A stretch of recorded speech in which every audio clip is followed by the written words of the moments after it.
Assalamualaikum warahmatullahi wabarakatuh. Bismillahirrahmanirrahim. Tanggal 22 Oktober ini diperingati sebagai Hari Santri Nasional.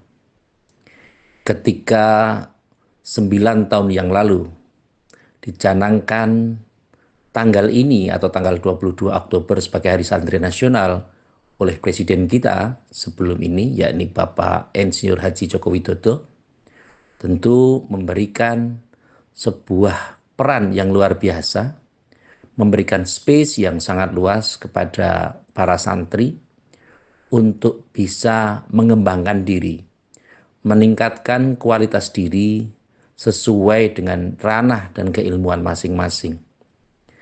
Santri hakikatnya adalah penerusnya para kiai, dan setidaknya santri-santri muda nanti kedepannya akan dicetak menjadi generasi yang alim al-alamah, yang mampu memberikan kontribusi real seperti yang terkondisi untuk ilmu agama tentu saja.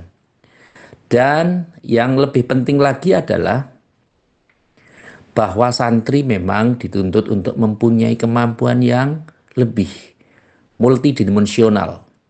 Multidimensi ini perlu dimiliki oleh santri karena pada dasarnya ke depan, mungkin 10-20 tahun ke depan, santri-santri muda ini akan menjadi pemimpin bangsa kita.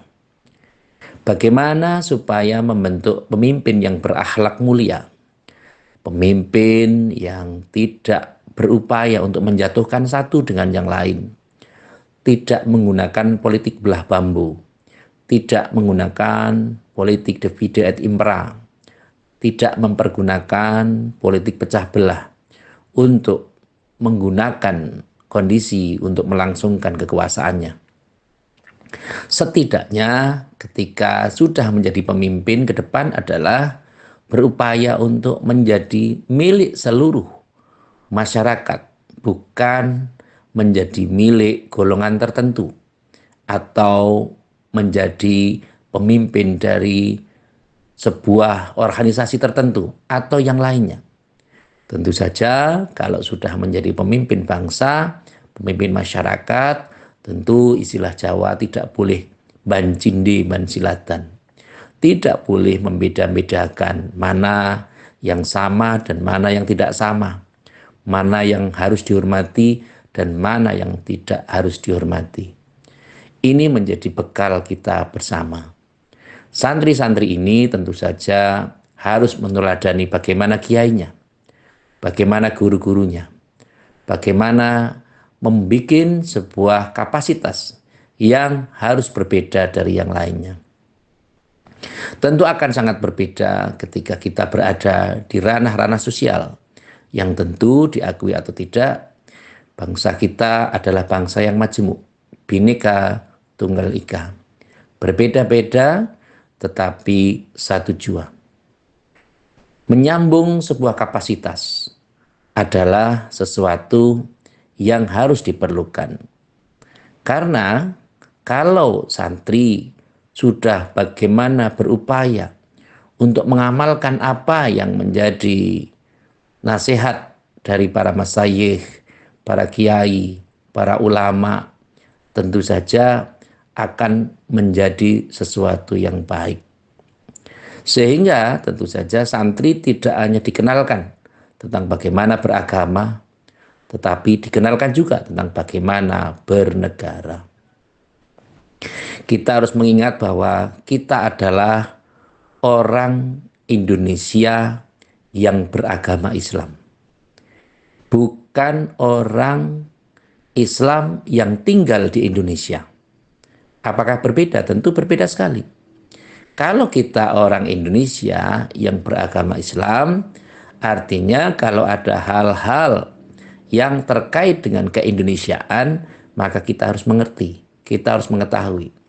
Lebih spesifik lagi adalah kita orang Jawa yang beragama Islam, bukan orang Islam yang kebetulan tinggal di Pulau Jawa. Perbedaannya adalah kalau orang Islam yang kebetulan tinggal di Pulau Jawa, mereka tidak akan urusan Apakah Pulau Jawa mau dirusak? Apakah Pulau Jawa mau dihancurkan? Apakah persatuan tidak dibina? Dan seterusnya, tidak ada masalah bagi mereka. Tetapi kalau kita adalah orang Jawa yang beragama Islam, tentu saja kalau rumah kita, masyarakat kita, desa kita akan dirusak oleh orang-orang yang tidak bertanggung jawab. Apapun sukunya, apapun agamanya, tentu saja kita tidak bisa berdiam diri. Kita tidak akan membiarkan hal itu terjadi. Proses-proses ini yang perlu dikondisikan. Karena setidaknya generasi-generasi santri yang berakhlak mulia, yang mempunyai akhlak yang baik, yang tentu saja ini digadang-gadang oleh penerus bangsa kita, oleh pendiri bangsa kita, oleh peletak dasar kemerdekaan kita. Kalau generasi kita sekarang ini sudah mulai krisis terhadap toleransi, krisis terhadap saling menghormati, bahkan bekerja tidak sesuai dengan bidangnya, dan orang Jawa mengatakan setengah mateng. Artinya tidak mempunyai profesionalisme, tidak mempunyai kapasitas untuk menjelaskannya, maka tentu saja akan membahayakan.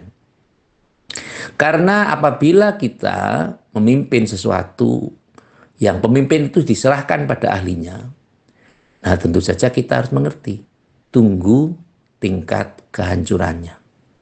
Misalnya orang yang ahli tata boga harus menangani infrastruktur, itu kan ya tidak tepat. Tentu saja mereka tidak akan mengerti bagaimana acuan normatifnya, bagaimana nomenklaturnya, dan seterusnya, dan seterusnya. Tetapi kalau kita sudah berupaya bekerja sesuai dengan ranah dan bidang kita masing-masing, tentu saja akan tercipta sebuah kemampuan yang kuat. Berdagang, ya bagaimana berdakwah dengan caranya, yakni berdagang, bagaimana berdagang yang baik. Ketika menjadi para ulama, ya menjadi ulama yang baik, berfatwa dengan cara-cara yang baik. Tidak mengancam-ngancam, tidak memberikan warning yang keras terhadap masyarakat, atau tidak melahirkan teori-teori yang menyesatkan. Inilah yang perlu dipahami. Santri-santri saat ini memerlukan figur orang-orang yang bisa bertanggung jawab, yang mampu mengembangkan dirinya sesuai dengan ranah kemampuan. Tuntutannya sebenarnya sederhana. Bagaimana santri ini bisa membaur dengan masyarakat dan tidak memisahkan diri dengan masyarakat. Tidak menjadi generasi yang berbeda. Tidak menjadi generasi yang minoritas. Tidak menjadi generasi yang destruktif. Tidak berupaya untuk mengkafir-kafirkan orang lain dan tidak membuat sekat terhadap muslim yang satu dengan muslim yang lain. Inilah tentu saja memerlukan kedalaman ilmu, memerlukan kedalaman referensi, dan memerlukan studi literasi yang banyak. Banyak membaca, banyak memahami situasi, dan banyak memahamkan diri kepada orang lain dan memahamkan orang lain untuk dirinya sendiri. Tentu saja ini membutuhkan sebuah sarana, yang sarana itu tentu tidak sedikit. Tetapi apapun itu ingin memberikan gambaran bahwa santri ke depan harus memiliki tanggung jawab. Artinya adalah kebebasan yang bertanggung jawab. Mempunyai ranah kemampuan yang lebih, tetapi tidak menyombongkan diri. Tetap menjadi santri yang andap asor, tapi berkualitas. Alhamdulillah, anak-anak kita sekarang ini di semua institusi pendidikan, baik SD, SMP, SMU, bahkan di madrasah aliyah atau di madrasah diniyah, tentu sudah dikondisikan bagaimana berperilaku sebagaimana santri. Dimohon untuk mempersiapkan diri, mengkondisikan sesuatu sebagaimana santri. Inilah yang tentu saja kita harus berbangga diri. Kita harus terima kasih kepada elemen masyarakat, kepada tenaga kependidikan, kepada para alim, para kiai, tokoh masyarakat, tokoh organisasi masyarakat yang tentu saja mengawal dari proses kegiatan Hari Santri Nasional ini. Harapannya adalah bahwa menyambung juang ini menjadi satu kondisi. Menyambung juang artinya adalah menyambung perjuangan dari para alim, para pendahulu kita. Bagaimana mereka sudah merintis untuk menjadi santri yang patriotik, untuk menjadi santri yang nasionalis tapi religius, menjadi santri yang rela berkorban untuk kepentingan bangsa dan negara. Merengkuh masa depan berarti bagaimana mereka bisa menguasai ini, menguasai ilmunya. Sekarang yang banyak didengungkan adalah artificial intelligence. Bagaimana santri juga bisa memahami tentang ilmu ini. Bahkan salutnya adalah di universitas baik negeri maupun swasta sudah ada yang membuka fakultas atau jurusan tentang artificial intelligence atau AI. Ini memberikan satu kondisi bahwa sebenarnya santri juga akan mengikuti untuk bisa mengkondisikan dirinya tidak radikal tetapi moderat dalam menyampaikan sesuatu. Dan tentu saja santri yang baik adalah santri yang bisa diterima oleh masyarakat dan mampu mewakafkan dirinya untuk kepentingan masyarakat, kepentingan yang lebih besar daripada proses yang terjadi saat ini. Alangkah indahnya ketika menjelang Hari Santri Nasional ini di banyak masjid, banyak membaca sholawat, banyak berdoa, banyak khatmil Quran, dan seterusnya. Dan ini mencerminkan kondisi-kondisi yang luar biasa. Karena tidak ada hari yang dimana pemerintah, ormas, dan kegiatan-kegiatan berkait dengan agama pada malam harinya bersolawat, dan paginya juga sebelum apel pagi atau upacara mereka ada kegiatan solawat, baca Al-Quran, istighosah, dan seterusnya, dan seterusnya. Tentu ini menjadi sebuah kondisi yang sangat luar biasa. Bagaimana supaya membaca Al-Quran di lingkungan pelajar, di lingkungan sekolah, tidak hanya sekedar formalitas, tapi bagaimana ketika kita berada, kebetulan ini kita berada di pemerintah yang baru. Karena pada tanggal 20 Oktober kemarin, itu terjadi transisi kekuasaan, perpindahan kekuasaan dari Presiden Insinyur Haji Joko Widodo kepada Bapak Prabowo Subianto. Tentu ini menjadi satu kondisi yang membanggakan, di mana kementerian-kementeriannya juga mengalami proses yang baru, di mana menteri agamanya juga berganti dari Bapak Khalil Qomas itu kemudian diganti dengan Bapak Abdul Mukti, yang tentu saja kementeriannya pun namanya juga berubah. Pendidikan dasar dan menengah, kalau waktu itu adalah pendidikan kebudayaan, riset dan teknologi, kalau sekarang mungkin pendidikan dasar dan menengah.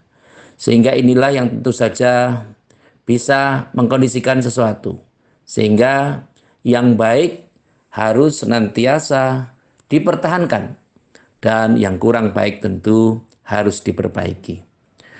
Tetapi ini menjadi perhatian kita sama-sama. Menjadilah pemimpin yang bijak, yang mampu membawa martabat bangsa dengan baik.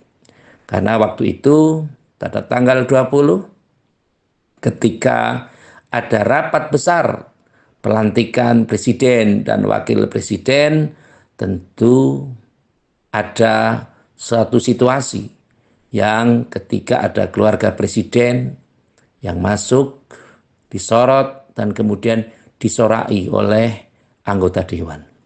Padahal itu disaksikan oleh mantan presiden, disaksikan oleh 35 utusan dari negara-negara sahabat. Perilaku kita tentu harusnya tidak demikian. Sebenci-benci apapun kita terhadap oknum, terhadap siapapun. Tetapi ketika berada di ranah yang umum dan itu disaksikan oleh semua pihak, tentu harus bisa mengendalikan diri. Tentu dari 738 anggota DPD, MPR, DPR, dan seterusnya, ini tentu saja mereka harus mengklarifikasi, harus bertanggung jawab siapa yang mengkondisikan ini. Dari 580 anggota DPR dan MPR, tentu mereka patut untuk bagaimana berbenah.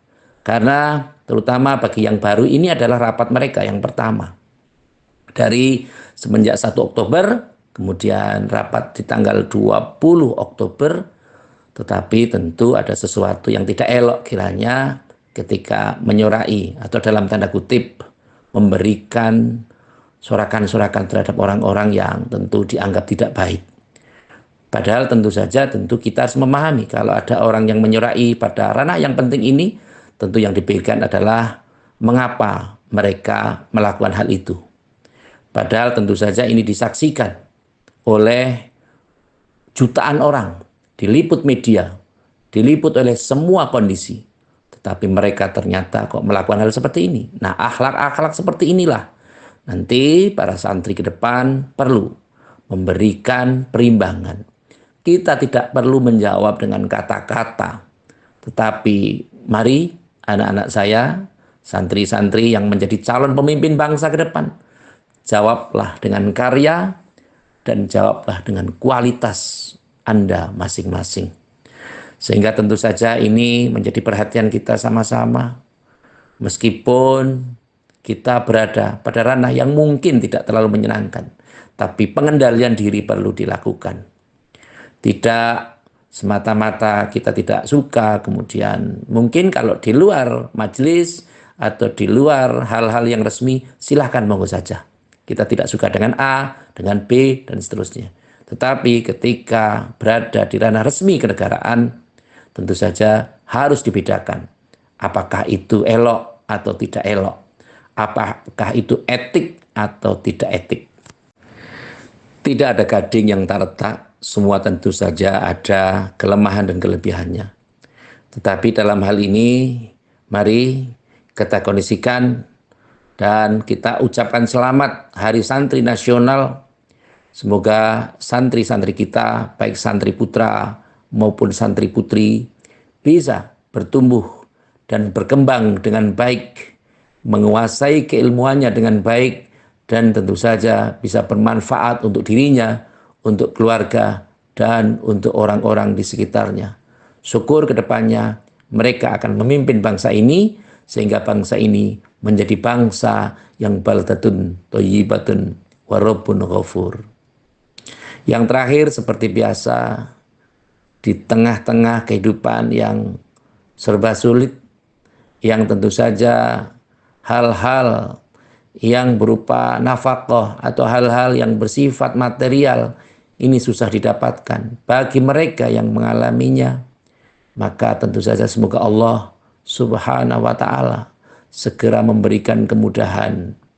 Dan apabila ada tanggungan-tanggungan kondisi, tentu misalnya kepala keluarga yang secara ma'isyah kurang mendapatkan kondisi, mungkin karena semangatnya, mungkin karena hal lain, semoga Allah Subhanahu wa ta'ala membukakan pintu rezeki yang seluas-luasnya agar nantinya kepala keluarga bisa memberikan yang terbaik untuk keluarganya.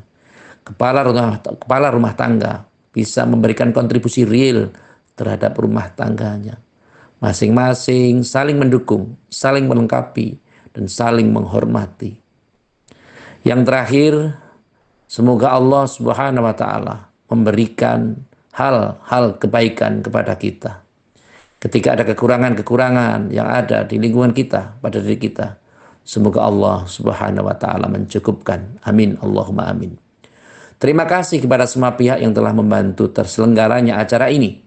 Semoga dengan adanya acara ini kita semua bisa dicerahkan dan acara ini bisa bermanfaat. Sekali lagi terima kasih atas segala perhatian dan mohon maaf atas segala kekurangan. Sekali lagi selamat Hari Santri Nasional. Saya akhiri, wallahul muwafiq ila aqwamit thoriq.